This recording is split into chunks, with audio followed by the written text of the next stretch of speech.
Foi na prática difamação e destruição da minha existência. De um dia para o outro, fiquei sem salário. Dá para imaginar, né? Qualquer pessoa que está sentada ouvindo esse vídeo, você recebe no fim do mês alguns milhares de euros, sei lá quanto. E de repente acabou. Dá até para dizer que a Universidade de Bonn talvez tenha me contratado justamente por eu ser uma voz dissidente. Será que juristas, inclusive juízes, também contribuem para a destruição da democracia, Anoni?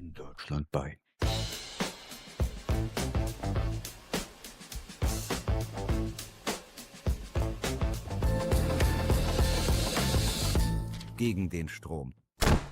Zur Person. Hallo bei Gegen den Strom. Ich zeige Ihnen Positionen. Olá, bem-vindo ao Contra a Corrente. Aqui eu mostro posições e perspectivas que a mídia de propaganda prefere esconder. A vida dela foi destruída, mas ela reconstruiu tudo do zero e construiu algo melhor, com as próprias forças. Ela é uma das cientistas sociais mais conhecidas da Alemanha. Seus livros são publicados no mundo todo, traduzidos para várias línguas. E ela mostra algo que parece ter se perdido na Alemanha: o espírito de luta democrática. Ulrike Guérot foi demitida da Universidade de Bonn por supostos plágios. Ela entrou na justiça e perdeu nos tribunais trabalhistas. Agora, Ulrike Guérot apresenta uma ação constitucional. Olá. Ulrike Guérot, Verfassungsklage. Hallo. Oi, Patrick. Por que você está entrando com uma ação de inconstitucionalidade? Antes de tudo, fico muito feliz de estar aqui e poder ter essa conversa com você. Talvez a gente possa lembrar rapidinho. No ano passado, eu fiz o discurso de homenagem no prêmio Karl Alternativo, onde lutamos juntos pela paz. Quis só mencionar isso porque foi um momento muito bonito. Agora, por que eu entrei com uma queixa constitucional? Bom, porque eu não estou apenas decepcionada com as 3 instâncias da Justiça do Trabalho. Claro, decepção é algo que pode acontecer. Mas porque meus advogados e eu uma suspeita fundamentada e também muitos argumentos de que nesse processo judicial houve violação de direitos fundamentais.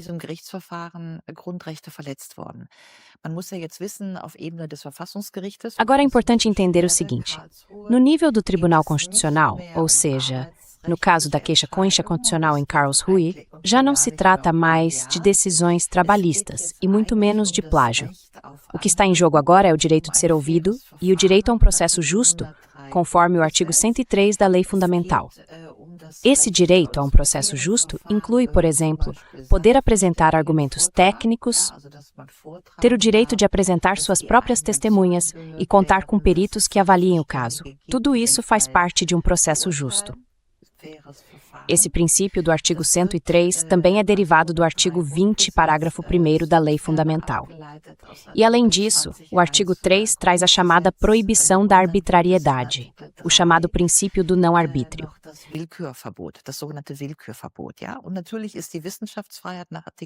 E claro que a liberdade científica, garantida pelo artigo 5, também é afetada quando, como nós argumentamos, uma professora é demitida de uma universidade por motivos frágeis ou apenas aparentes. Isso, aliás, lembra, se quisermos dizer assim, tempos mais sombrios da história alemã. Ou seja, estamos invocando agora os artigos 3, 103 e 5 para denunciar violações de direitos fundamentais. E nessa queixa constitucional, nós argumentamos que o caso vai além da Gero, ou seja, além de mim e do meu caso pessoal, e tem relevância social.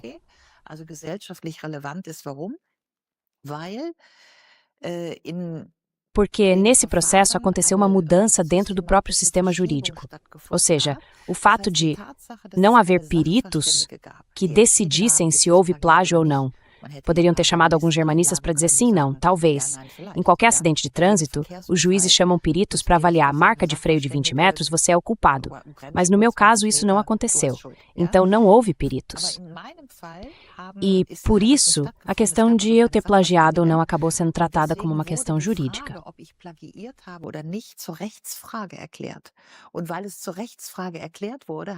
E como isso foi transformado numa questão jurídica, os juízes decidiram decidiram por conta própria, ou, se quiser de forma arbitrária, que se tratava de plágio. Agora, se a gente olhar isso de forma mais sistemática, você pega uma questão de fato, transforma em questão de direito e depois decide sozinho.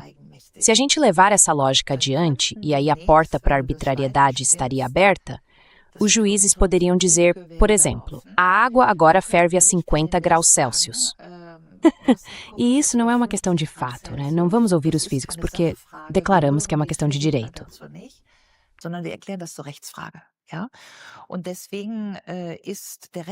E por isso, na nossa opinião, ou melhor, na opinião dos meus advogados, o que está em jogo é a própria estrutura jurídica da República Federal. E como certas decisões, como no meu caso, criam precedentes, outros juízes podem depois se basear nelas em situações semelhantes. As sentenças têm, afinal, efeito jurídico. E o nosso argumento é que isso representaria, na essência, uma mudança na doutrina jurídica que prejudicaria seriamente a estabilidade do sistema legal da República Federal. E por meio do artigo 3º, o que proíbe a arbitrariedade, isso acabaria abrindo a porta justamente para a arbitrariedade.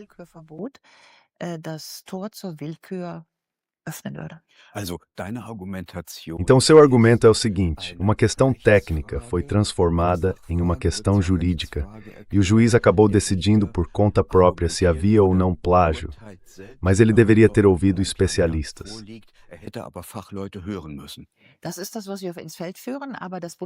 É isso que a gente argumenta. Mas o Tribunal Federal do Trabalho vê a questão de outro jeito. Então, para explicar para os espectadores como foi o processo, a universidade me demitiu. Talvez eu deva mencionar que há alguns dias publiquei na internet 4 vídeos de 20 minutos cada sobre o meu caso, a chamada causa Gero. Nesses 4 vídeos, eu explico com bastante detalhe, passo a passo, em ordem cronológica, o que aconteceu e quando aconteceu. Então, se alguém não conseguir acompanhar todos os detalhes aqui, pode assistir lá e ver tudo com calma.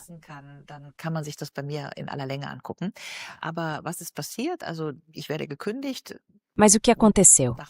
Então eu fui demitido. E na minha visão, não por causa de plágio, mas por causa de um livro. A gente pode falar disso daqui a pouco. Aí o Tribunal do Trabalho de Bonn, na primeira instância, confirma que a demissão foi legal. Depois eu recorro, vou para o Tribunal Regional do Trabalho de Colônia, segunda instância, e esse tribunal confirma a decisão de Bonn, dizendo também que a demissão foi legal. Ao mesmo tempo, digamos assim, o Tribunal de Colônia se fecha na própria decisão e não permite que o caso vá para revisão.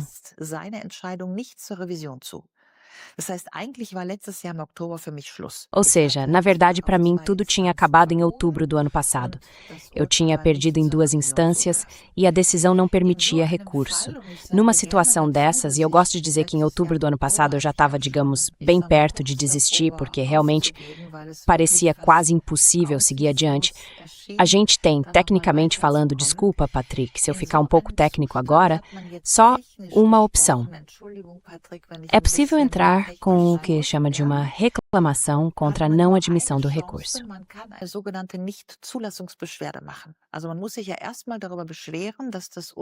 Primeiro, a gente tem que reclamar do fato de que a decisão não permitiu recurso. Então agora a questão é puramente técnica, não sobre o conteúdo da decisão em si. Essas reclamações, por não admissão de recurso, acontecem basicamente na terceira instância, ou seja, no Tribunal Federal do Trabalho, no Tribunal Federal Social ou em algum outro tribunal federal. É lá que isso precisa ser feito. É uma questão técnica, uma especialidade jurídica, e tem poucos advogados que realmente dominam esse tipo de processo. Eu acabei encontrando um e ele está cuidando dessa reclamação por não admissão. Ou seja, a gente está recorrendo ao Tribunal Federal do Trabalho e dizendo que o Tribunal Regional do Trabalho deveria ter permitido o recurso.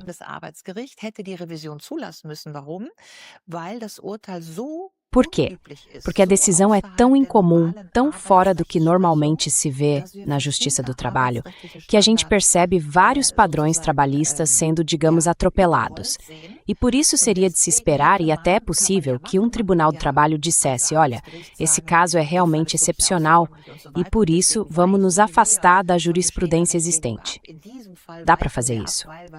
Mas em situações assim, o mais comum é permitir que a decisão vá para revisão, Mari, justamente porque ela se afasta do entendimento anterior. Nesse caso, houve um desvio considerável da jurisprudência trabalhista, mas o julgamento não foi aceito para revisão.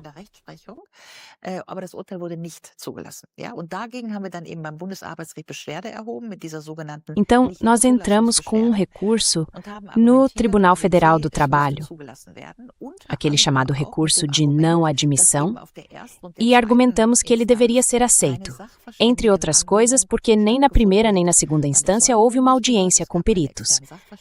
As minhas testemunhas não foram ouvidas, não teve nenhum especialista externo que tenha sido consultado para responder, afinal, houve plágio ou não.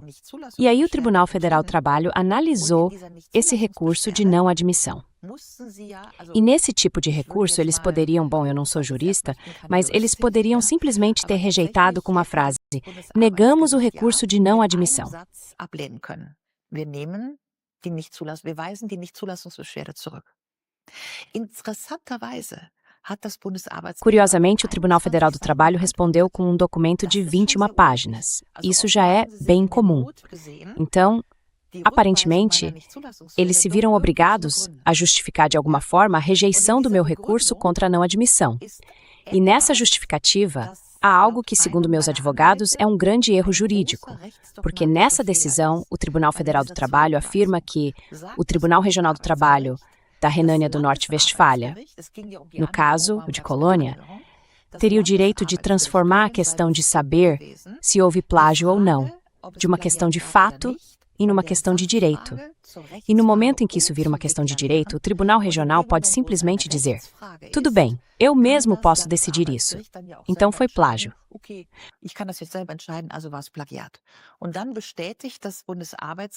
E aí o Tribunal Federal do Trabalho confirma, depois de ter legitimado primeiro a reclassificação de uma questão de fato para uma questão de direito, dizendo que o Tribunal Regional do Trabalho de Colônia agiu corretamente. E então o Tribunal Federal do Trabalho conclui: por isso foi plágio. Vamos dar um passo atrás para todo mundo que está assistindo e achando esses termos um pouco complicados. É mais ou menos como se alguém dissesse: a questão de saber se a água ferve a 50 graus Celsius não é mais uma questão de fato que a gente deixaria para os físicos responderem, mas agora é uma questão de direito. E como é uma questão de direito, os juízes podem decidir sozinhos e simplesmente dizer: tudo bem, a água agora ferve a 50 graus Celsius. E você diz, junto com seus advogados, que essa autoatribuição de poder por parte do Tribunal Regional do Trabalho, que foi confirmada pelo Tribunal Federal do Trabalho, não é constitucional. Até que ponto, como você já sugeriu, estão sendo afetados aqui direitos garantidos pela Constituição?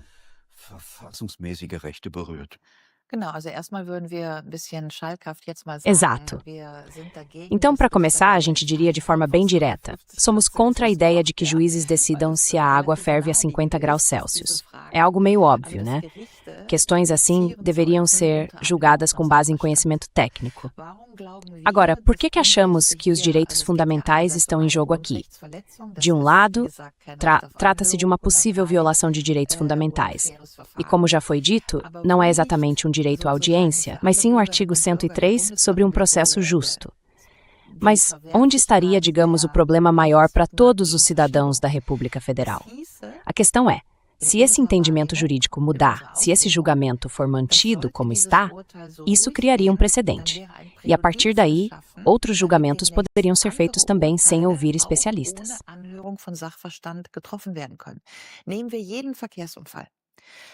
Vamos pegar qualquer acidente de trânsito. Normalmente acontece um acidente e aí o juiz precisa ouvir os peritos. Como foi a marca de frenagem? Como está a amassadura? Quem é o culpado?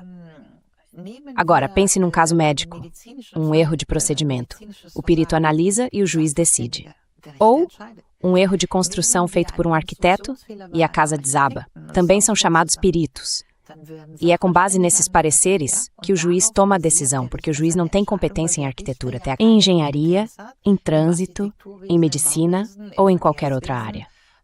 É por isso que existe o princípio do Estado de Direito, e é disso que estamos falando quando dizemos que direitos fundamentais estão sendo violados. O princípio de um processo justo.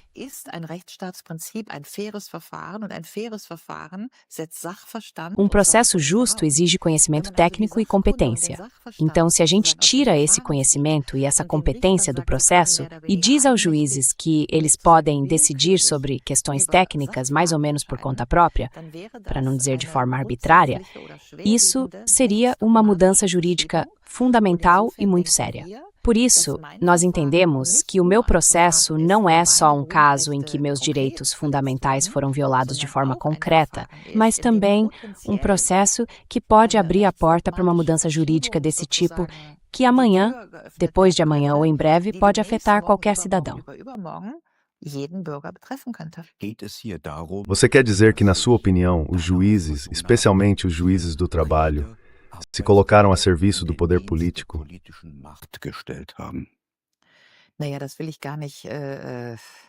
Não, não é isso que eu quero dizer. Na verdade, eu não acho que esses processos funcionem de um jeito em que alguém se coloque a serviço de algo assim. Primeiro, os juízes são servidores do Estado. Formalmente falando, é isso que eles são. Eles são funcionários públicos, recebem um salário, uma remuneração, e são servidores do Estado justamente porque têm a função de defender a Constituição, o direito. É por isso que são juízes. Eles atuam em tribunais independentes e têm a missão de garantir a segurança jurídica. É nesse sentido que são servidores do Estado. Então a questão agora é, o que acontece em processos como esses?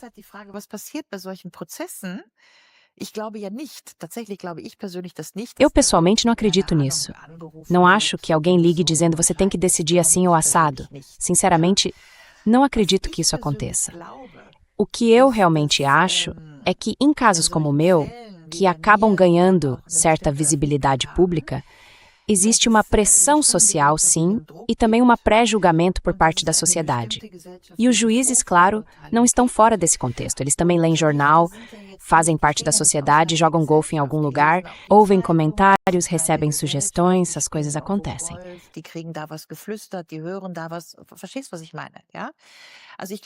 Sabe o que eu quero dizer? Eu realmente acho que essas são decisões internas, de responsabilidade pessoal. E, no fim das contas, são decisões, como posso dizer, diante da própria consciência. É disso que se trata no final. Por isso, e só para explicar rapidinho, a sua pergunta é muito importante, Patrick. No vídeo que gravei sobre o caso Gero, eu mencionei de fato os juízes do Tribunal Federal do Trabalho pelo nome. E por que eu fiz isso? Bom, primeiro porque são decisões públicas. Qualquer pessoa pode consultar, estão no portal da Justiça, dá para ver online. A sentença está lá, com os nomes embaixo.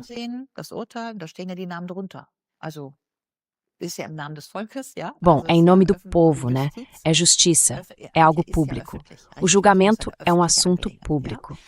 E o que eu quero dizer com isso é o seguinte: não foi uma decisão do BAG, o Tribunal Federal do Trabalho. Quem é o Tribunal Federal do Trabalho?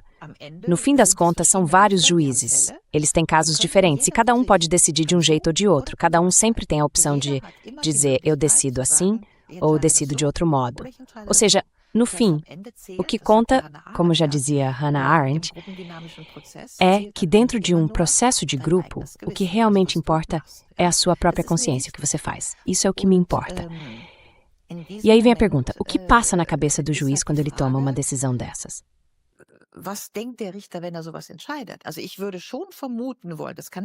Olha, eu só posso supor, e é mesmo só uma suposição, que os juízes do Tribunal Federal do Trabalho têm ou tinham o conhecimento necessário para avaliar esse caso de forma adequada.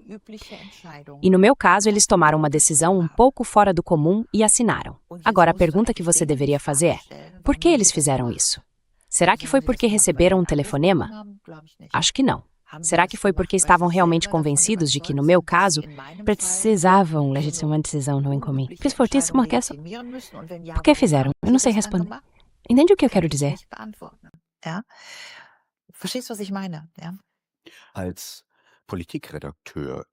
Como editor de política em Schleswig-Holstein, eu vi várias vezes cargos importantes na área jurídica sendo acertados entre os partidos no parlamento estadual.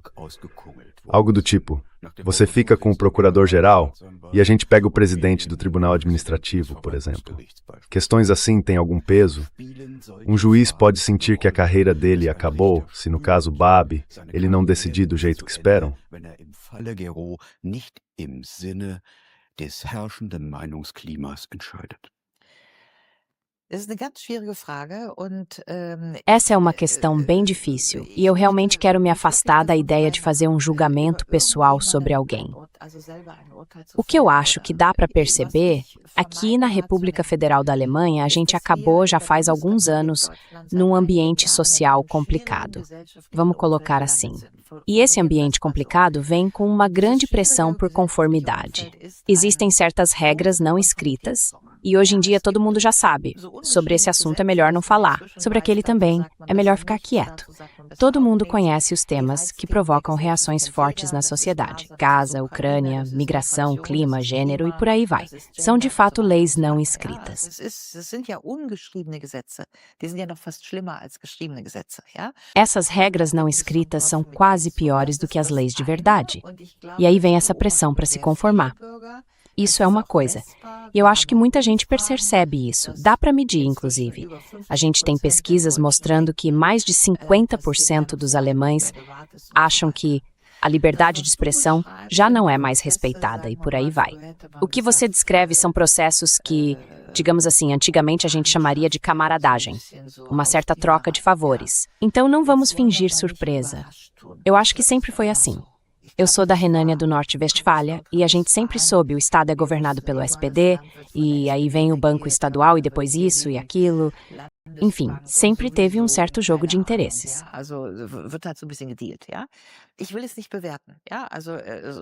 Eu não quero fazer um julgamento sobre isso. Digamos assim, como a gente poderia chamar estruturas de clã ou talvez pequenos grupos fechados, algo assim. Isso existe na CDU, existe no SPD também. Essas coisas se resolvem tomando umas cervejas. Antigamente era no pavilhão da cerveja. Enfim, deixemos isso de lado. Isso também existe na Áustria. Eu morei muito tempo lá. A política é feita por pessoas e as pessoas são falhas. Todas têm suas vaidades. Vamos deixar por aí. A questão, para mim, começa no momento em que surge uma, como posso dizer, é difícil formular, uma camaradagem socialmente aceita, como eu acho que ainda vi nos anos 70 e 80. Ficava claro que cada um protegia o seu território, como cães marcando os cantos, mas não tinha nada de maldade nisso, digamos assim.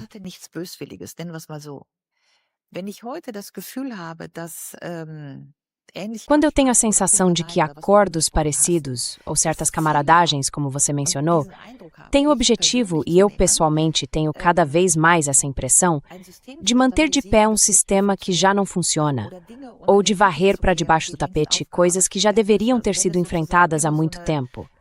Então, quando isso vai além de uma simples camaradagem de bar, tipo, você fica com esse cargo e eu fico com aquele, e passa a ter uma função de estabilizar o sistema, servindo para esconder ou suprimir injustiças, aí eu acho que se ultrapassa um limite que vai de um comportamento humano, digamos, mais ou menos natural, para algo que, curiosamente, Margaret e Alexander Mitscherlich chamaram no livro deles dos anos 50, a incapacidade de lamentar, de uma comunidade de culpa.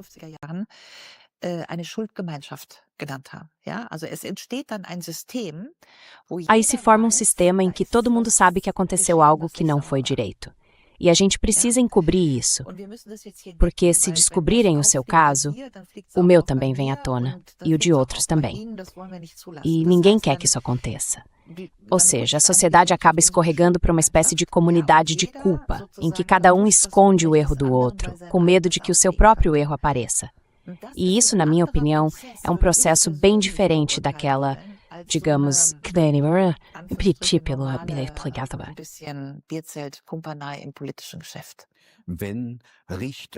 Se juízes do trabalho, fazem parte desse grupo de culpa, como você chama, isso mostra que a separação dos poderes na Alemanha não está mais funcionando. Ou seja, a divisão entre executivo, legislativo e judiciário.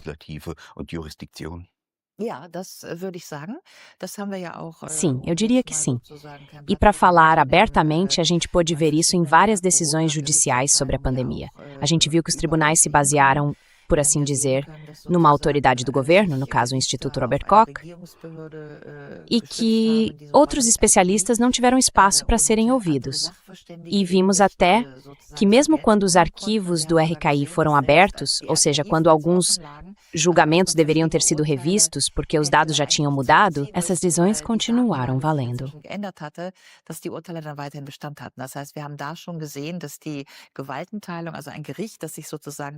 Separação de poderes, quer dizer, quando um tribunal se apoia, digamos assim, em órgãos subordinados ao governo, aí na prática, o judiciário e o executivo acabam se misturando.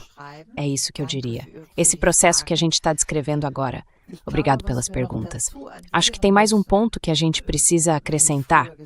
Quando eu dizia antes que era um pouco aquela coisa de conchavo de bar, hoje virou uma forma sistêmica, uma espécie de cimentação da falta de transparência. E houve uma mudança aí. E acho que hoje a gente ainda precisa acrescentar que tudo isso acontece em condições digitais completamente diferentes.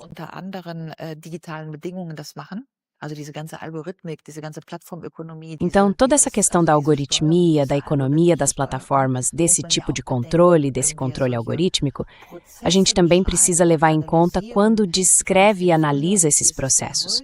Como era antes, como é hoje, ou por que hoje isso salta tanto aos olhos, a ponto de todo mundo ter a sensação de que a justiça não funciona mais. Quais são, afinal, os critérios para isso?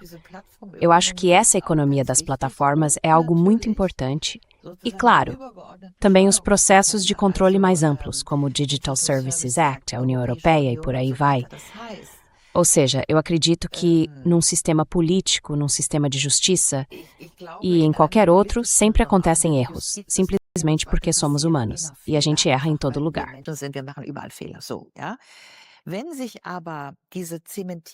Mas quando essas estruturas acabam se consolidando, quase como uma espécie de comunidade de culpa, e os sistemas vão ficando cada vez mais abrangentes, por exemplo, o Digital Services Act, que é algo da União Europeia, é controle da União Europeia e tudo mais, aí eu acho que fica cada vez mais difícil para cada pessoa se desvincular disso. E eu vejo isso como um problema, e é por isso que eu nem estou aqui para culpar alguém pessoalmente, mas sim porque percebo, com um espanto cada vez maior, que esses são processos sistêmicos e que está ficando cada vez mais difícil para o indivíduo escapar deles.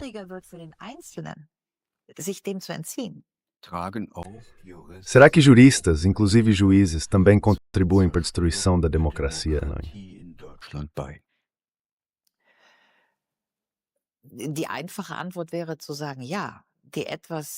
A resposta mais simples seria dizer sim. Mas eu não estou acusando ninguém de querer destruir a democracia de propósito. Ninguém. Na verdade, eu tenderia a pensar outra coisa. Porque sempre fica aquela pergunta: o que eu ganho com isso, né? Vamos pegar o exemplo do juiz de Bonn, do Tribunal do Trabalho de Bonn, o Dr. Daniel Kremer, um juiz relativamente jovem. Acho que não estou sendo injusto com ele nem dizendo nada de errado. Se eu afirmar que ele estava bem nervoso na primeira audiência, dá para perceber. Claro, era um processo totalmente tenso. Agora, imagina, você é um juiz jovem em Bonn, talvez tenha 2 filhos, não sei. Participa de um clube de golfe ou algo assim, quer continuar morando em Bonn, quer ser promovido. Tudo bem, não há nada de errado nisso.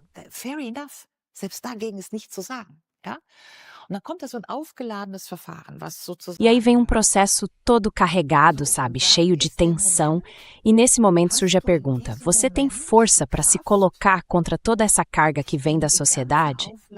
Porque houve sim um pré-julgamento público contra mim. Então a tarefa do juiz teria sido muito provavelmente agir de acordo com o direito, com o dever de servidor do Estado, defender a lei e dizer algo como: querida universidade, é seu direito querer se desfazer da senhora Gerald. Mas, por favor, não desse jeito. Porque o que está em jogo são todos esses erros de procedimento. Não se pode demitir alguém sem antes aplicar uma advertência, por exemplo. Ele poderia ter dito isso claramente. Olha, era o que a gente esperava. Sem advertência, não pode haver demissão. Essa é a regra de ouro do direito trabalhista alemão.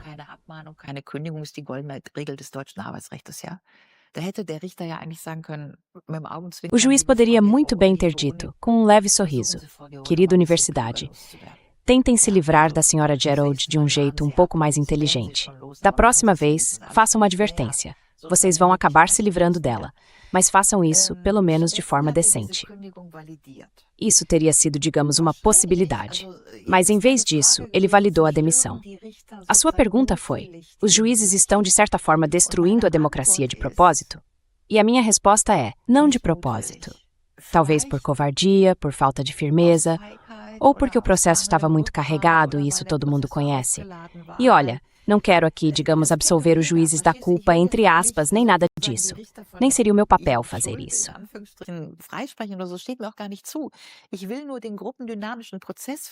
Eu só quero tentar jogar um pouco de luz sobre esse processo de dinâmica de grupo. Então você também conhece isso, todo mundo conhece. Um grupo de 10 pessoas numa sala, 9 dizem e uma pessoa pensa, na verdade não é bem assim.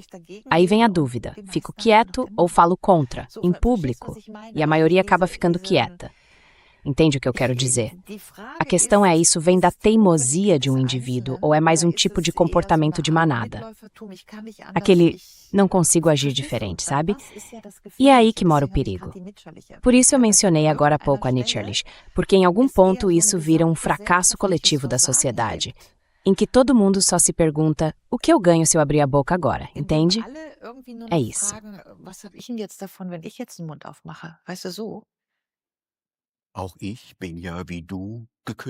Eu também fui demitida, assim como você. Mas no meu caso, não como professora titular, e sim como professora contratada pela Universidade Estadual de Kiel. A concessão de um contrato de docência é um ato administrativo, não um ato trabalhista, porque eu não tinha um contrato de trabalho. Então entrei com uma ação no Tribunal Administrativo de Schleswig-Holstein. A Câmara, presidida pelo Dr. Malte Siebert, decidiu de forma bem diferente. O juiz entrou na sala e disse, normalmente aqui fica vazio, então hoje vamos falar sobre o regulamento de uso do solo.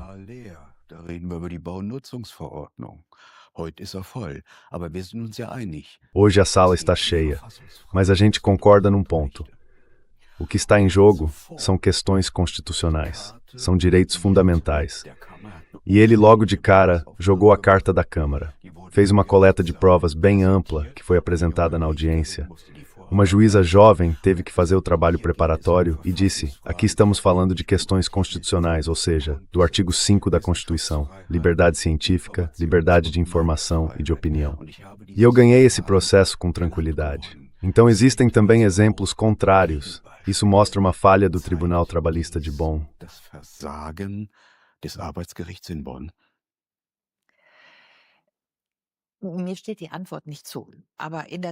Não cabe a mim dar essa resposta.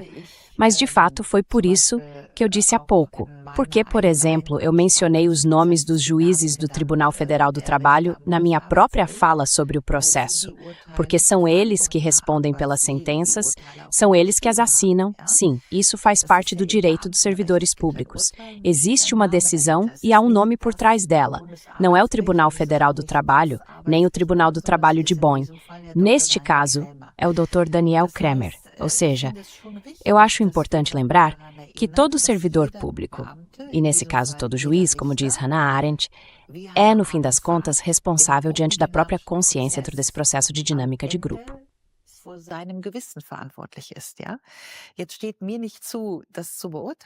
Não cabe a mim fazer esse julgamento. Eu, na verdade, teria gostado que fosse diferente. Por isso, até abri essa pequena brecha agora há pouco. A solução simples, quase simpática, teria sido dizer algo como, querida universidade, eu entendo perfeitamente que vocês não gostem muito da senhora Gero, mas façam a demissão de forma correta e deem uma advertência. Isso teria sido um pequeno gesto de leveza e eu acho que ele, como juiz, por exemplo, poderia ter se permitido fazer isso. Mas ele não fez. E quem é responsável por isso agora? Ele mesmo. E não cabe a mim emitir juízo sobre isso. Ele é o responsável diante de si mesmo e da própria consciência.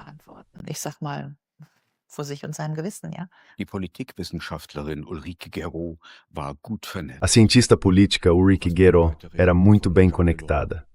Você trabalhou com Jacques Delors, era amiga pessoal de Fiona Hill, em Washington, atuou como pesquisadora sênior na Brookings Institution, foi conselheira de vários presidentes dos Estados Unidos e, por um tempo, integrou o Conselho de Segurança Nacional.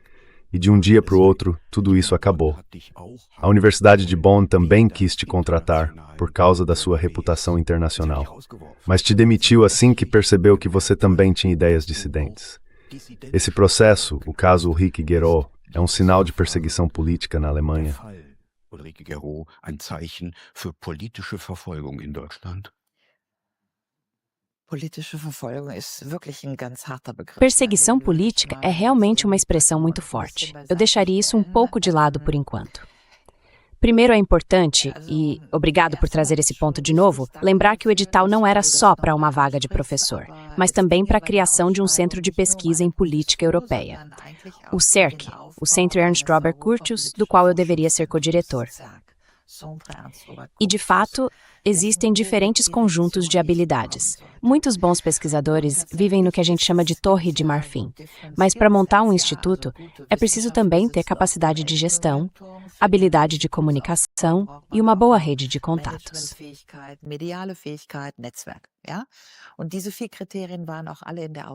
E esses 4 critérios estavam todos no edital. Claro que depois isso me irritou, porque vieram me acusar só de má conduta científica, quando o conjunto de habilidades exigido no começo era completamente diferente. Como eu disse, tem muita gente que é excelente cientista, mas não sabe fazer gestão ou não tem uma boa rede de contatos. E aí vem a pergunta, o que é uma rede, afinal?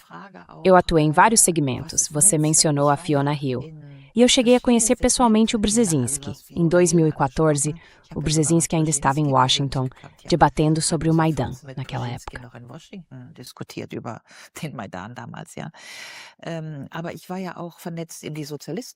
Mas eu também tinha conexões com socialistas e até com fascistas. Sabe o que eu quero dizer? Eu era, digamos, politicamente conectado de forma suprapartidária. Na verdade, o meu foco sempre foi a Europa. Qualquer pessoa que se envolvesse com o tema europeu, de alguma forma eu tinha contato com ela, inclusive com palestrantes da Igreja Católica, de sindicatos ou de qualquer outro lugar. A questão sempre era, vamos criar um seguro-desemprego europeu? Sim, não, talvez. E aí vinha a pergunta, o que pensam os socialistas europeus sobre isso? E os conservadores europeus? O que os americanos dizem sobre a Europa? Então, o que você acha, Fiona Hill?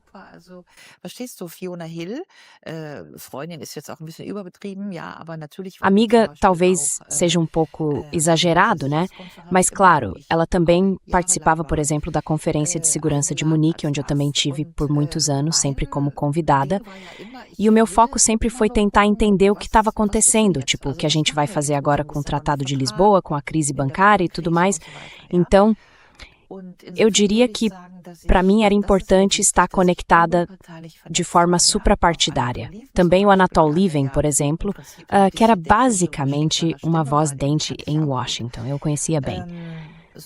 Agora a questão é a seguinte, eu gostaria de abordar isso de outro jeito, porque estamos falando de perseguições políticas contra vozes dissidentes.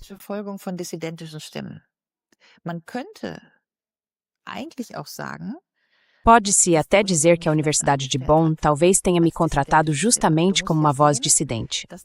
Veja bem, esse ZERG, e isso torna tudo ainda mais absurdo, tinha na época no próprio site como missão de trabalho como objetivo de pesquisa. Queremos criar um centro que, a partir de uma perspectiva franco-alemã, tente repensar soluções inovadoras para a Europa, indo além das suposições paradigmáticas do século XX. Isso, na verdade, é um convite ao dissenso. Por favor, pensem de um jeito diferente, são baseado nas suposições do século XX. Eu achei isso ótimo. E, aliás, eu já tinha escrito essa utopia antes, em 2016. Und ich hatte ja vorher schon 2016 diese Utopie geschrieben. Die heißt sogar Utopie. Also Utopie heißt ja. Ela se chama até utopia. Quer dizer, utopia é isso, não é a realidade, mas é como se fosse um esboço, um projeto.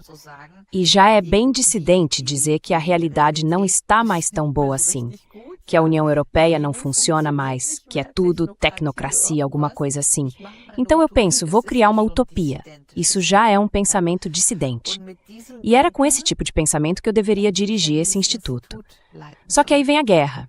Quer dizer, primeiro veio a pandemia, a gente ficou em silêncio, era março de 2020. Eu começo no cargo em setembro de 2021 e depois vem outubro de 2022 e eu escrevo esse livro Endspell Europa. Acho que você conhece bem junto com o Hauke Ritz.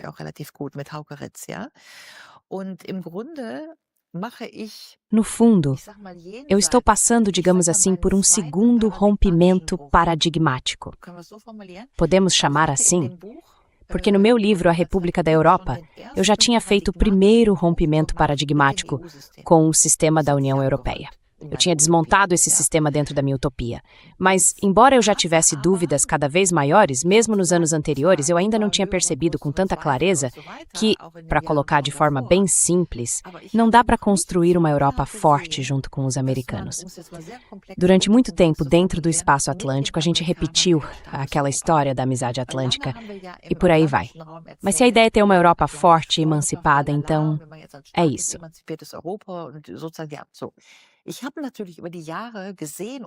Ao longo dos anos, eu vi e lutei muito, por exemplo, junto com a Fiona Hill, sempre lá em Washington, e eu dizia algo assim, e aí vocês, americanos, querem uma Europa forte ou não querem? E com o tempo, fui percebendo cada vez mais, não, na verdade, eles não querem isso. Mas é um processo de aprendizado que precisa amadurecer. Aquele momento em que você pensa, poxa gente, eu realmente confiei em vocês. Confiei que estávamos juntos nesse contexto transatlântico. Vocês aí, nós aqui, mas construindo uma Europa emancipada. E aí eu voltava a explicar como funciona a Constituição Europeia. Esse foi, digamos, o meu processo intelectual ao longo de muitos anos.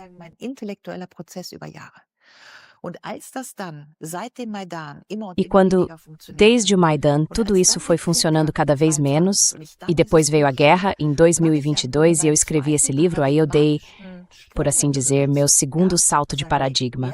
E eu disse, agora entendi. Com vocês, com os Estados Unidos, uma Europa realmente emancipada não vai existir. E esse segundo rompimento de paradigma eu praticamente escrevo no livro Endspell. É o terceiro capítulo com o Hauke. Só para mostrar que justamente aquilo que deveria ser a missão do centro de pesquisa, pensar a Europa, além dos pressupostos paradigmáticos do século XX, é exatamente o que não se pode fazer. Então a Universidade de Bonn te contrata por causa da dissidência e depois acaba não gostando disso. Sim, você resumiu bem agora.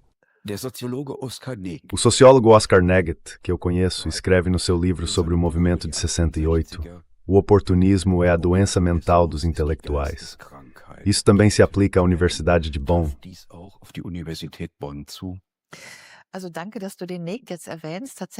Obrigado por mencionar o Neget. Na verdade, acho que foi em 2018 ou 2019 que eu escrevi, junto com ele, um pequeno livrinho sobre a Europa. Então, obrigado, porque eu também o admiro muito. Bom, sobre o oportunismo... Não, eu colocaria de outra forma. Eu diria que o oportunismo é, como você disse, talvez a doença mental dos intelectuais, mas na verdade não dos intelectuais. E é por isso que os intelectuais não estão na universidade. Provavelmente a doença mental, doença mental, soa um pouco pejorativo, eu sei, dos professores dentro do sistema acadêmico. E isso é uma diferença importante.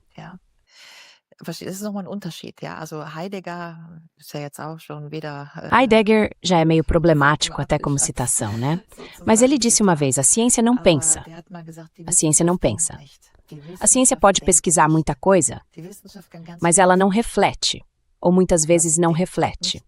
E é por isso que o cientista não é necessariamente um intelectual.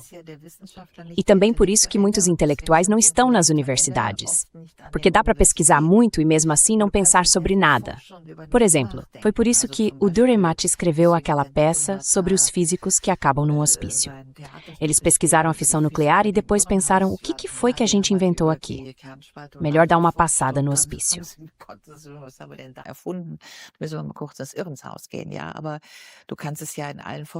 Sim, mas dá para ver isso em todas as áreas de pesquisa. Por exemplo, agora estão cortando todas as chamadas cláusulas de paz das universidades. Isso quer dizer que a gente está voltando a permitir pesquisa militar dentro das universidades. Teve uma época em que todas as universidades tinham assinado essas cláusulas de paz. Ou seja, elas não faziam pesquisa militar nem pesquisa que servisse ao exército. Agora, muita gente acha que isso tem a ver só com coisas de fissão nuclear, mas não é só isso. Envolve também pesquisa psicológica, influência neurológica, pesquisa sociológica. É um campo muito amplo, o que se entende por pesquisa militar.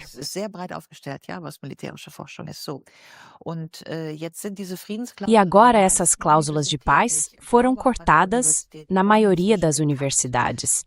Acho que até na Universidade de Bonn, se não me engano. Aí, claro, começa a entrar muito dinheiro. Provavelmente não vem direto da OTAN, mas de um jeito um pouco mais disfarçado, e acaba chegando nas universidades. E aí você recebe um projeto de pesquisa e pode pesquisar bastante. Por exemplo, sobre o conceito como aconteceu na época da pandemia, do que chamam de coerção emocional ou empurrão emocional. Ou seja, como fazer uma pessoa agir de um jeito que talvez ela não agisse por conta própria. Tipo, colocar uma salsicha do lado, a tal da vacina da salsicha.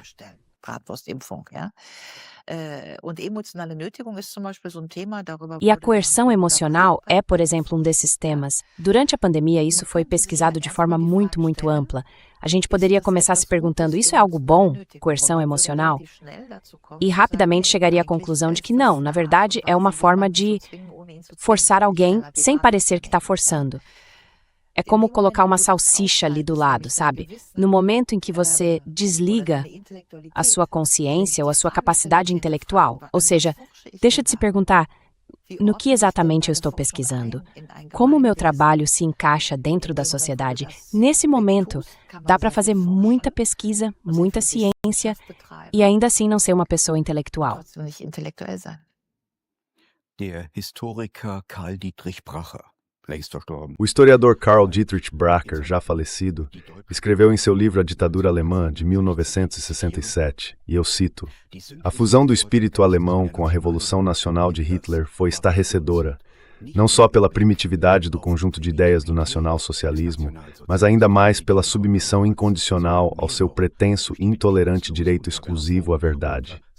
E ele se refere a todas as profissões.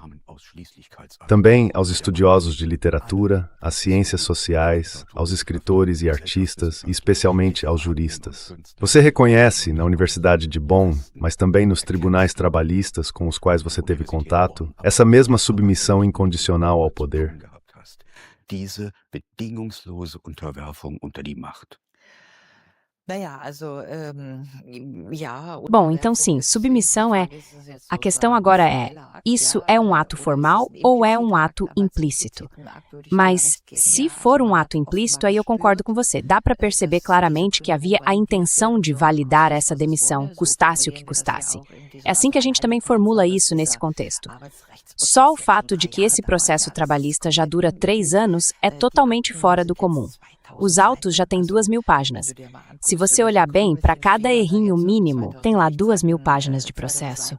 Enfim, isso mostra, como meu advogado disse, que provavelmente nunca houve neste país uma demissão que precisasse de uma justificativa tão trabalhosa. E isso, claro, reforça o seu argumento de que houve sim uma certa submissão. Mas, Bracher, Patrick, eu te agradeço muito por ter mencionado o Bracher. Patrick, ich bin dir sehr dankbar, dass du Bracher erwähnst. Sehr.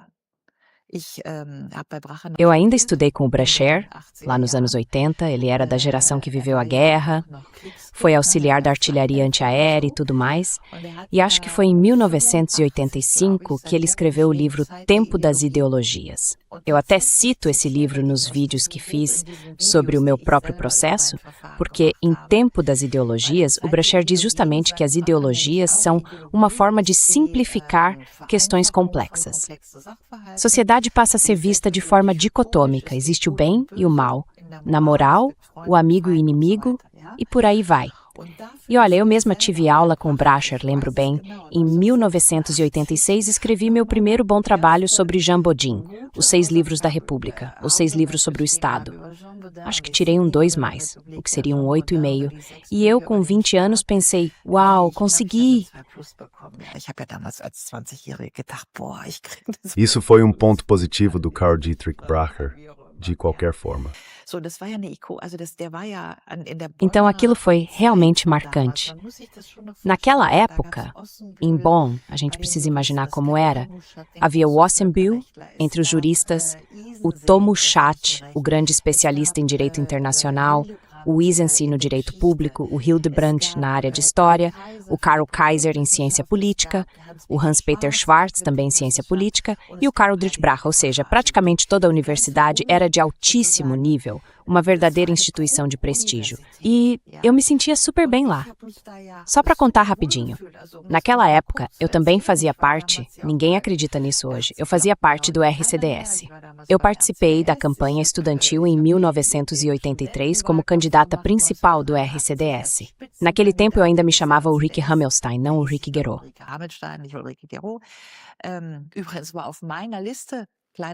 Aliás, na minha lista, uma pequena anedota, estava o Bernd Lucke, que depois ficou conhecido por causa do AfD. Naquela época, nós dois estávamos juntos no RCDS. Enfim, pois é, a Universidade de Bonn e o Bundestag ainda ficava em Bonn, por isso a universidade tinha uma reputação excelente. E tudo isso só para dizer que agora, 40 anos depois, eu que aproveitei tanto essa universidade como minha alma mater, que realmente tirei o máximo dela, estou sendo declarada inimiga da própria universidade. Logo eu, que estudei com Karl Dietrich Bracher e li com ele no seminário o livro O Tempo das Ideologias. É tudo tão estranho que eu só posso dizer, gente, como assim? E a propósito, mais uma pequena curiosidade nesse contexto. Você sabia que Thomas Mann também recebeu o título de doutor honoris causa da Universidade de Bonn? Eu não sabia isso. Você não sabia disso? Então deixa eu contar essa história. Nunca contei antes. Mas aconteceu o seguinte, o arquivista da cidade de Bonn, que, por algum motivo, sei lá, talvez gostasse de mim, me mandou alguns documentos. E nesses papéis estava que Thomas Mann tinha recebido o título de doutor honoris causa da Universidade de Bonn. Aí chega o ano de 1936, vem a guerra contra a Rússia e tudo mais. E Thomas Mann escreve um memorando pela paz e pelo entendimento com a Rússia. Por causa disso, ele perde o título de doutor honoris causa. E nos diários dele há algumas anotações realmente interessantes, mostrando o quanto ele sofreu com isso. As acusações públicas foram além do suportável, além do que uma pessoa consegue aguentar.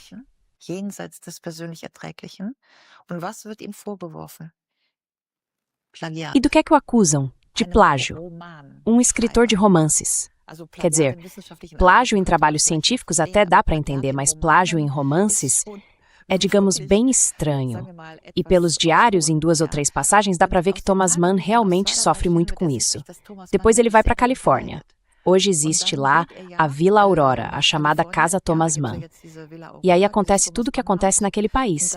E ao que tudo indica, em 1949, quando tudo já tinha passado, a Universidade de Bonn aparentemente oferece a Thomas Mann a chance de receber de volta o título de doutor honoris causa.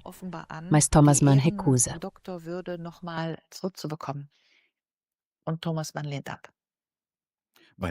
Porque o São percebe que o Morillard forma de oportunismo. Acho que sim. Agora você está em boa companhia. Mas vamos lá. Eu não queria me comparar com o Thomas Mann. Um dos maiores escritores alemães, que, como todo mundo sabe, também copiou de várias fontes, assim como Bertolt Brecht, está sendo acusado de plágio, só porque isso agora parece conveniente. A acusação de plágio é uma arma contra dissidentes?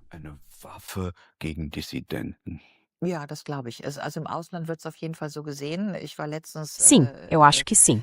Lá fora, com certeza, é visto dessa forma. Recentemente, eu estive na França e gravei um podcast com um britânico.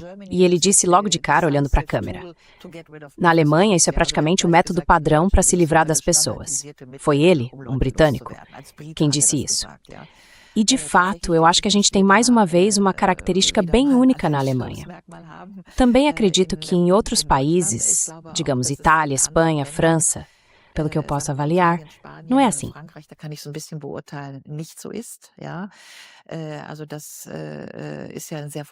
Então, isso é um critério bem formal, né? E tem sempre esse tipo de contabilidade que a gente faz aqui, aparentemente um método bem aceito. Mas, para dizer de forma direta, o melhor tweet, quando eu fui demitida por causa de plágio, o melhor eu lembro bem, alguém escreveu: se a senhora Gero fosse homem, teriam colado nela o Me Too. Ou seja, para os homens vale o Me Too e para as mulheres é plágio, ou seja lá o que for. Enfim, existem esses tipos de acusações mais ou menos padronizadas, tipo o caso Kashelman, que sempre funcionam. Assédio sexual, por exemplo, sempre pega com homens e aí eles somem. Ou então lembra do EDATI, pornografia infantil no processo do NSU.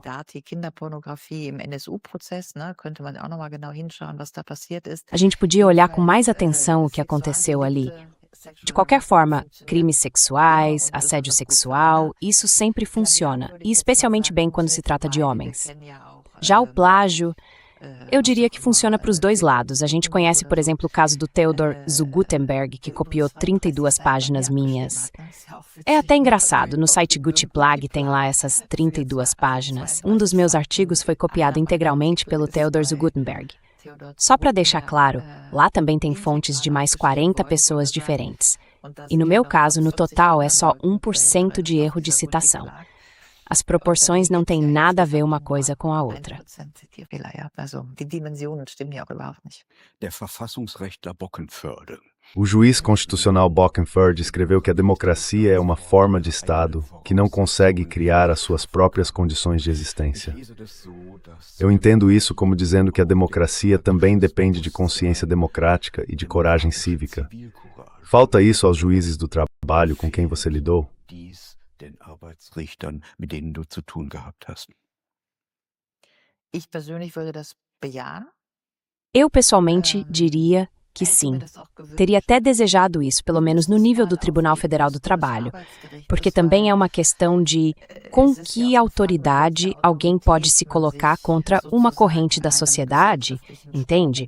Quer dizer, se a pessoa ainda quer fazer carreira, ainda está pensando nisso, mas quando alguém já está no Tribunal Federal do Trabalho, tem uns 60 anos, a carreira basicamente já ficou para trás. Aí não tem mais nada a temer. Ou seja, numa posição relativamente segura. Talvez a pessoa fosse olhada de lado no clube de golfe.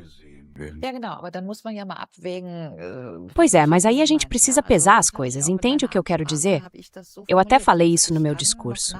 Eu ainda consigo compreender que um juiz jovem, lá no Tribunal Federal do Trabalho em Bonn, talvez não tenha tido a coragem de se opor a um pré-julgamento da sociedade. E talvez eu ainda aceite isso no nível do Tribunal Regional do Trabalho. Mas 3 anos depois, no nível do Tribunal Federal do Trabalho, com uma distância no tempo e no espaço daquela comoção social, aí já fica bem difícil. Porque, mesmo ali, onde os juízes, digamos assim, não teriam nada a temer, afinal, quem iria demitir alguém só porque decidiu diferente no meu caso, mesmo assim, isso é algo que a gente acaba engolindo com dificuldade.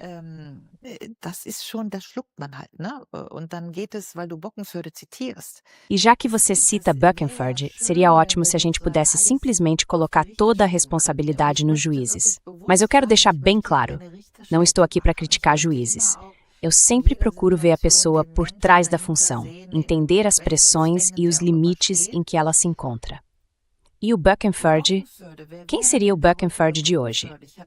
Há pouco eu mencionei os grandes nomes da Universidade de Bonn, Isensi, Ossenbühl, Tomuschat e outros. Bockenförde era de uma geração anterior, mas ele era uma verdadeira referência.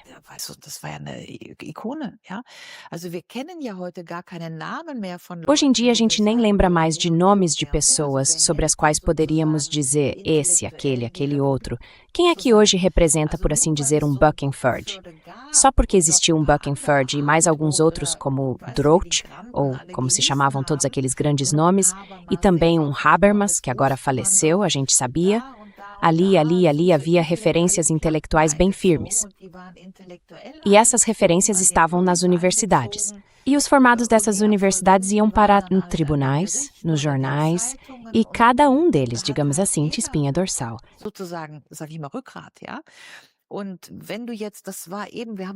E quando você agora...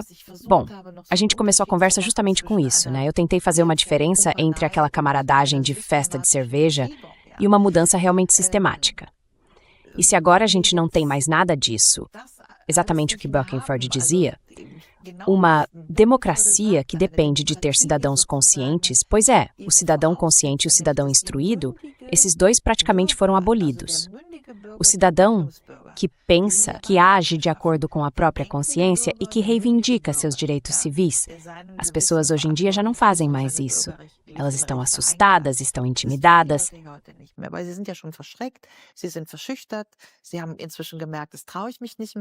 As pessoas já perceberam, isso eu não me atrevo mais a dizer, não posso mais falar isso. Aí vem. Tenho 2 filhos, preciso pagar minha casa, e por aí vai. Ou seja, já estamos há muito tempo dentro desses processos sociais que mostram exatamente o que Buckingford disse. Uma democracia não consegue criar por si só as condições que a sustentam, no sentido de que ela não pode formar sozinha o cidadão consciente. Esse cidadão precisa, por conta própria, se esforçar para ser responsável, ter coragem, ter firmeza. E é justamente esse o processo perigoso em que a gente está. Eu acho isso realmente muito perigoso e não dá para mudar isso de forma simples, de um jeito qualquer.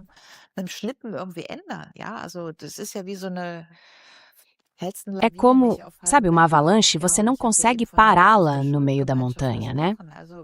E eu falei há pouco sobre o conceito de comunidade escolar. Eu realmente gostaria muito que isso existisse de fato. A gente fala tanto sobre coragem civil e também fala de um monte de microagressões.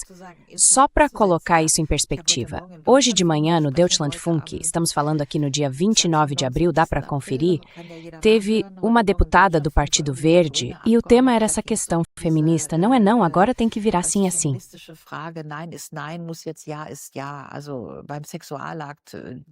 Então, sobre essa questão do consentimento no ato sexual. Olha, eu realmente tenho um problema com o fato de que a gente faz um enorme alarde, discute intensamente sobre microagressões, coloca aviso de gatilho no teatro e tudo mais, enquanto em Gaza está acontecendo um genocídio, enquanto a guerra na Ucrânia, enquanto bombardeamos o Irã, enquanto. Ou seja, as grandes questões nem são mais olhadas e todo mundo está preso nas microagressões. Alguma coisa aconteceu na sociedade, né? É disso que eu estou falando.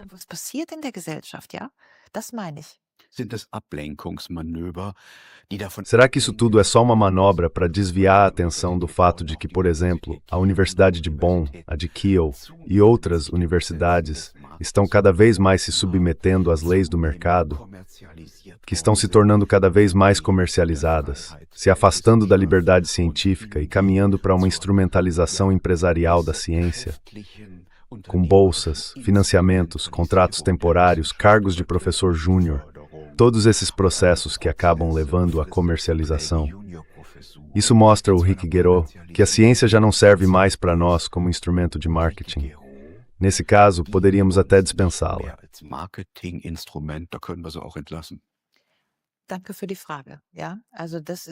Obrigado pela pergunta. Agora acho que a gente chega no ponto central. Liberdade científica também significa liberdade da ciência em relação ao dinheiro. Ponto. Você mencionou os financiamentos externos. Essa dependência de recursos de terceiros, para mim, é algo absolutamente decisivo. Já disse em outras entrevistas que, por exemplo, a pandemia de Covid não teria acontecido se ainda tivéssemos universidades com financiamento público completo, como tínhamos nos anos 80.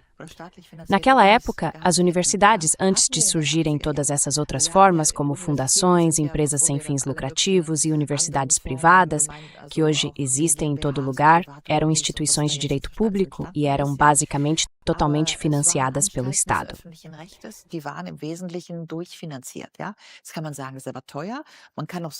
Pode-se dizer isso, mas é caro. Também dá para perguntar o que foi que a gente bancou naquela época. ciências de orquídeas, depois uns sinólogos pesquisando a forma das flores na porcelana chinesa do século XIV e por aí vai. Precisamos mesmo pagar por tudo isso? Pode-se fazer, claro. Todo sistema tem seus defeitos. Eu também não estou dizendo que naquela época tudo era bom. Mas hoje as universidades têm que correr atrás de todo edital, como dizem. Tipo o Horizon 2020. Aí sai uma chamada, o que está em alta na ciência política? Populismo. Então todo mundo faz pesquisa sobre populismo e só se consegue financiamento se for para estudar populismo, para poder bancar os doutorados.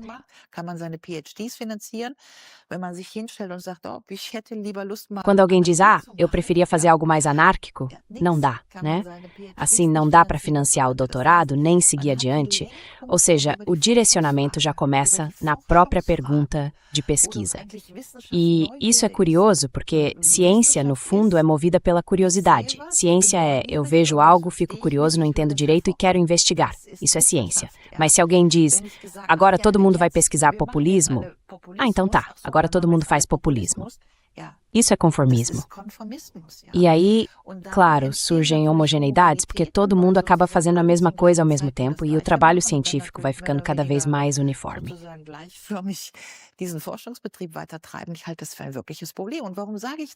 Eu acho que isso é realmente um problema. E por que eu digo isso? Porque eu nunca escondi nada. Nunca afirmei ser a melhor cientista. E é importante deixar isso bem claro, inclusive em relação à Universidade de Bonn. Repito, o anúncio da vaga falava em gestão, criação de instituto, rede de contatos, capacidade de comunicação com a mídia, sim. E a parte científica era um critério, mas apenas um entre vários. E veja, eu nem estava na universidade.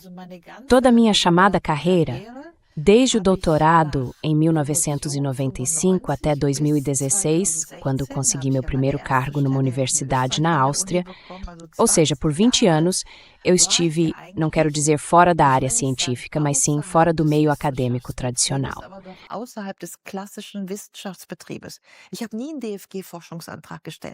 Eu nunca apresentei um pedido de pesquisa à DFG. Eu trabalhei em chamadas think tanks, estive no exterior, em Bruxelas, Paris, Washington e em outros lugares, e fiz o que normalmente se chama de ciência aplicada, ou seja, estudos de consultoria, artigos de pesquisa, esse tipo de coisa, num espaço para acadêmico, digamos, um ambiente que fica ali no entorno da academia. E nesse meio eu estava naturalmente conectado com a mídia, com a política e com o meio acadêmico, inclusive com universidades. Cheguei até a encontrar o Habermas em conferências, conversei com ele, participei de seminários e outros eventos onde tive contato com jornalistas, com pessoas da política, da ciência e também do setor empresarial.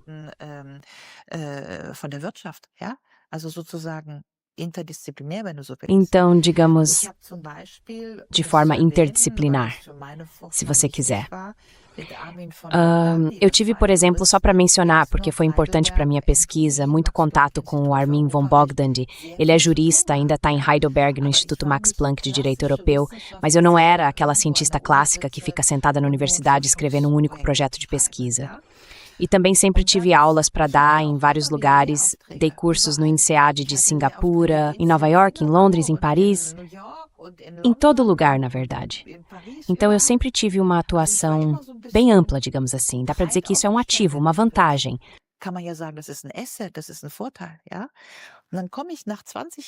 E aí, depois de 20 anos, de 1995 até 2016, eu volto para a universidade na Áustria.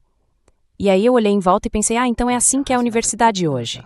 ECTS, processo de Bolonha, tudo mais escolarizado, financiamento externo, códigos, controle da curiosidade. Pois é, pensei, isso é bem interessante. Agora, eu acabei dando uma resposta longa, desculpa, mas a resposta curta para a tua pergunta é: muita coisa mudou na universidade nesses 20 anos. E eu acho que a sociedade precisa mesmo responder à pergunta sobre o que é a ciência hoje. Além dessa dependência de financiamento externo, a gente precisa sair disso com urgência, na minha opinião, com urgência.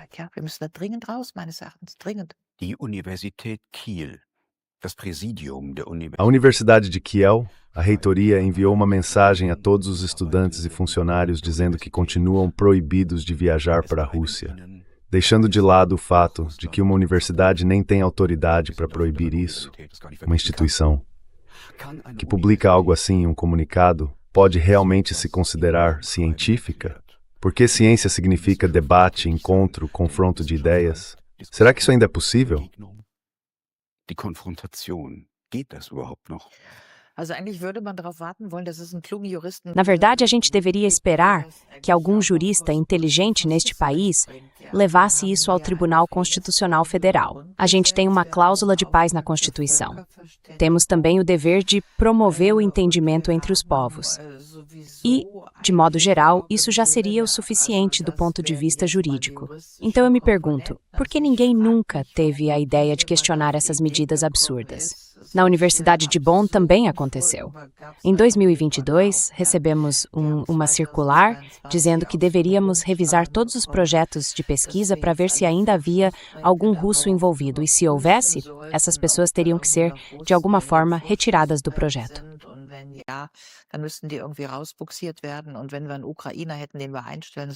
E se a gente tivesse um ucraniano para contratar, então deveríamos simplesmente contratá-lo.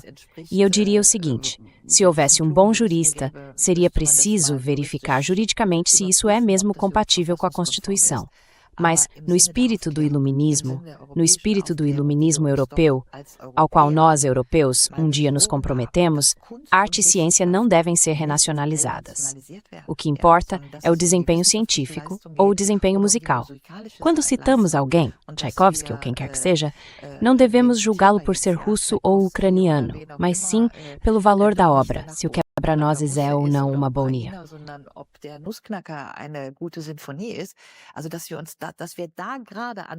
Quer dizer, a gente está mexendo, na verdade, com o próprio legado do iluminismo europeu. E nem é só mexendo, né? A gente já deixou abrir um buraco enorme nisso. Eu estive em Moscou agora há pouco, você sabe, meu livro foi traduzido para o russo, e lá conversei com muita gente. Mas o que acontece hoje é o seguinte: maestros, violinistas, qualquer artista são condicionados. Se você se apresenta na Rússia, então não se apresenta mais na Scala de Milão. É isso. A gente está vendendo o legado do iluminismo europeu. Me dá vontade de chorar ver que estamos fazendo isso. Nós que juramos nunca mais guerra, nunca mais fascismo, nunca mais uma guerra partindo do solo alemão. E agora, nós, europeus, com toda a vergonha do século passado. Você entende o que eu quero dizer? Foi por isso também que antes da investigação judicial você fez um apelo aos juízes constitucionais num vídeo. O que você disse ali?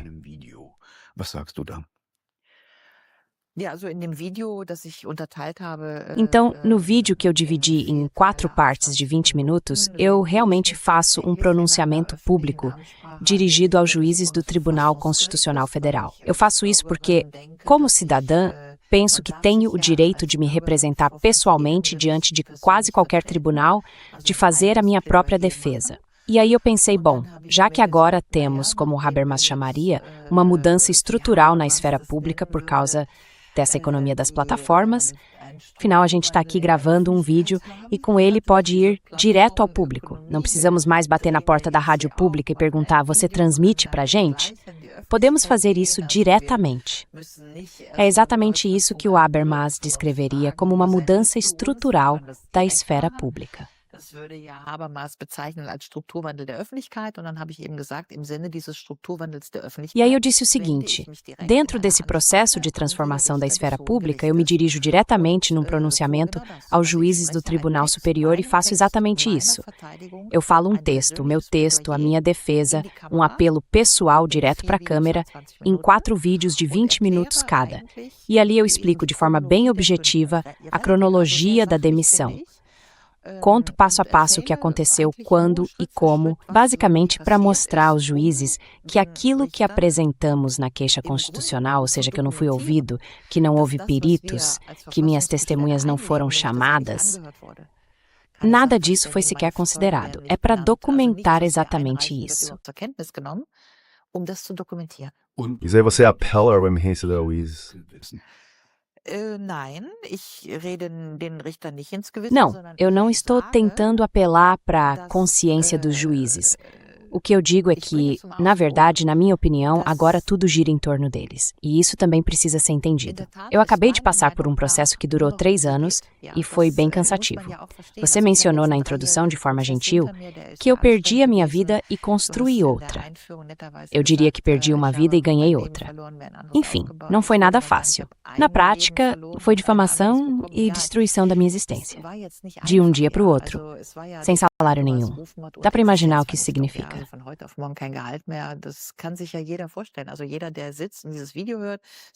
Então, para todo mundo que está sentado aí ouvindo esse vídeo, imagina que você recebe no fim do mês alguns milhares de euros e de um dia para o outro tudo desaparece. Eu não estou dizendo que dá para sobreviver a isso, muita gente passou por essa situação.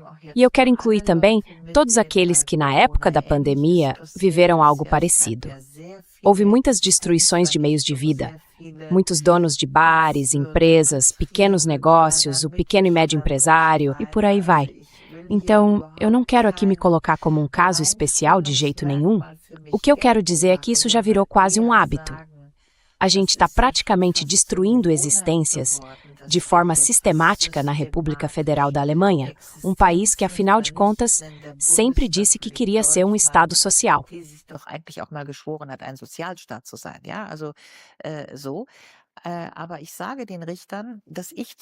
Mas eu digo aos juízes que eu tive tempo para, digamos assim, literalmente sobreviver a esse processo. Reconstruir a minha vida foi bem cansativo, principalmente porque, veja, o lado financeiro é só uma parte da história. A pessoa pode ter a vida destruída sem que haja difamação. E também pode ser difamada sem perder tudo, se tiver alguma herança, por exemplo. Agora, as duas coisas juntas são bem complicadas. E é justamente isso que está em jogo no meu recurso constitucional. Eu quero ser reabilitado. O dinheiro é uma coisa, mas eu não agi de má fé. Und dieser Vorwurf der arglistigen Täuschung, der steht ja im Raum, der steht auf Wikipedia, der betrifft ja nicht nur mich, der betrifft meine Kinder, der betrifft potenziell meine Enkel. Und insofern war das schon anstrengend. Ja? Und deswegen sage ich in meiner Ansprache, Hohes Gericht, ich bin da irgendwie durch. Aber mein Fall ist offenbar, wie sehr viele Anwälte sagen, so eindeutig, also rechtlich so eindeutig und mit Blick auf das Grundgesetz so schädigend durch diese rechtssystematische Verschiebung und alles, dass die Frage doch ist meine Kündigung von der Universität so wichtig? Ist meine Person so wichtig, dass das Grundgesetz verbogen wird? Ja?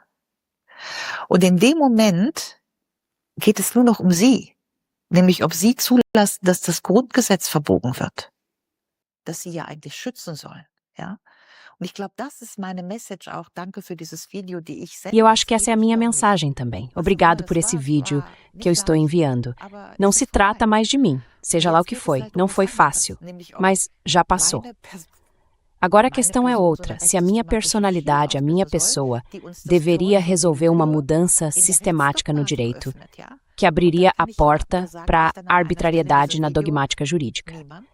E aí, no momento do vídeo, eu digo ninguém, excelentíssimo tribunal, ninguém pode querer isso. E muito menos os juízes do Tribunal Constitucional Federal. Por isso eu entrego isso a vocês e digo, isso já não é mais comigo. Eu não estou aqui, por assim dizer, empregado para proteger a Constituição.